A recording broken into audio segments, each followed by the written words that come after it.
ថ្ងៃខួបកំណើត NPN បែរជាភ្នែកទន់ដូចមនុស្សស្រីពេលយល់សប្តិឃើញរឹតខូមកជប់លៀងជាមួយ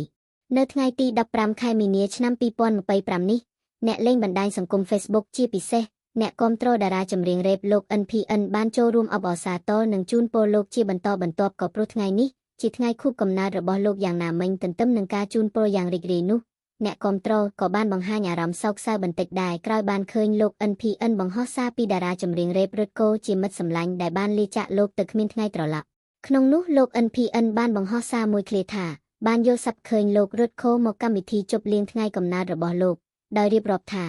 អរគុណដល់សុបិនដែលធ្វើឲ្យខ្ញុំបានជួបខ្ញុំអត់ដឹងដែររឹតខូក្នុងយល់សប្តិយប់មិញពួកយើងផាធីសប្បាយណាស់លើពីនោះអ្វីដែលកាន់តែធ្វើឲ្យមហាជនខ្ទុកក្ដួលនិងយល់អារម្មណ៍របស់លោក NPN ដែលនឹកដល់មិត្តភក្តិប៉ុន្តែគ្មានឱកាសនឹងបានជួបគ្នាជាថ្មីខណៈលោកបានបញ្ចេញមតិបន្ថែមលើសារខាងលើថា